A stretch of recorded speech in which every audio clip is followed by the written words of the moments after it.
Former Economic Freedom Fighters, EFF, Member of Parliament, Vusi Khoza, has once again captured the attention of South African political circles after making scathing remarks about his former party's dismal performance in a recent by-election in Mandeni municipality, KwaZulu-Natal.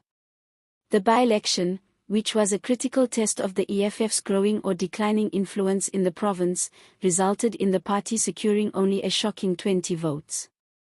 This low figure has raised eyebrows and triggered discussions about the EFF standing in a region where it has struggled to build significant support. Shortly after the announcement of the results, Vusi Khoza took to social media to deliver a stinging rebuke to the EFF, thanking the residents of Mandeni for what he termed their honesty and urging that KwaZulu-Natal should never vote for the party again. His words reverberated quickly, generating a flurry of reactions and sparking conversations that extended beyond the borders of Mandeni. While many perceived Khoza's statement as an act of bitterness, others saw it as a reflection of legitimate criticism rooted in frustration over the direction the EFF has taken since his expulsion. To understand why Khoza's words carry weight and why the Mandeni result matters, we need to take a step back and revisit the trajectory of both Vusi Khoza and the EFF in KwaZulu-Natal. Khoza was once a central figure in the EFF's political machinery in the province. His powerful oratory, organizational skills, and grassroots appeal positioned him as a key leader capable of expanding the party's footprint in a region traditionally dominated by the African National Congress and more recently challenged by the emergence of the MK party under Jacob Zuma. His sudden expulsion from the party was surrounded by unclear circumstances, leading to speculation and division among supporters and critics alike. Since his departure, Khoza has kept a relatively low profile in mainstream politics, but his latest comments show that he continues to observe the EFF's fortunes with keen interest. His commentary on Mandeni not only speaks to personal grievances but also highlights a wider concern about the EFF's waning appeal in certain regions. The fact that the party, which once projected itself as a formidable challenger to the status quo, managed to secure only 20 votes in a municipality election is both symbolic and significant. Over the years, the EFF has tried to establish itself as a national force, capitalizing on dissatisfaction with both the ruling ANC and other opposition parties. However, KwaZulu-Natal has proven to be a difficult terrain. The ANC's deep historical ties, coupled with the growing influence of Zuma's MK party, have made it hard for the EFF to penetrate the province effectively. The recent by-election result has thrown into sharp relief just how far the EFF is from making a meaningful impact in KZN. Party supporters have defended the result by pointing out factors such as low voter turnout, insufficient campaigning in the area, and lack of resources dedicated to this specific by-election. But critics argue that these excuses mask a deeper problem, the EFF's disconnect from grassroots structures and voters in KwaZulu-Natal. Some political analysts suggest that while the EFF's national message resonates in parts of Gauteng and Limpopo, it struggles to adapt to the regional dynamics of KwaZulu-Natal where different historical loyalties and political cultures dominate. Vusi Khoza's remarks have reignited conversations around whether the EFF still holds relevance in regions where it has yet to make serious inroads. His comments, though caustic, are echoed by some former party members and critics who believe that the EFF has strayed from its founding principles.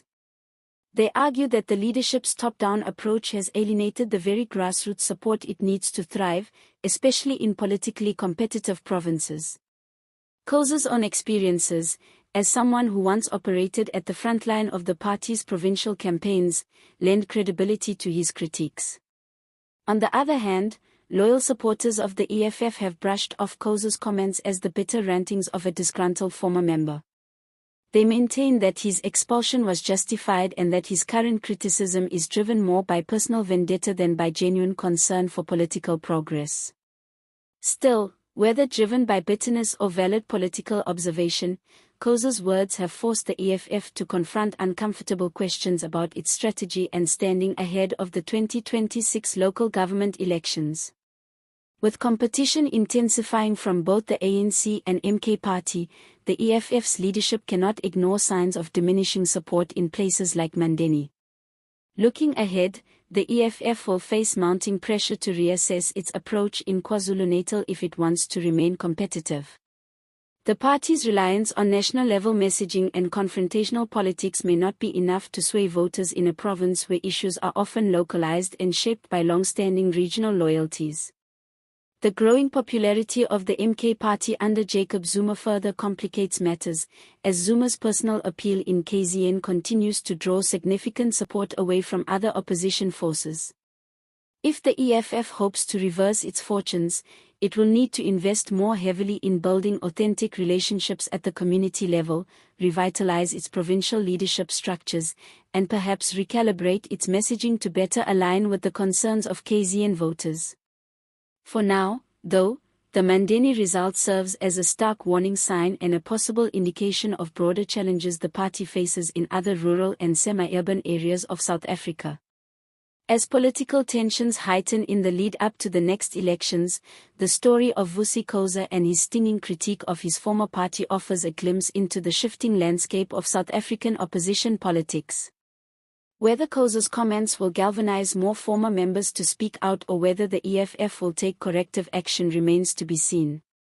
The unfolding political contest in KwaZulu-Natal will be worth monitoring closely, as it may offer clues about future national trends and the evolving dynamics of voter sentiment across South Africa.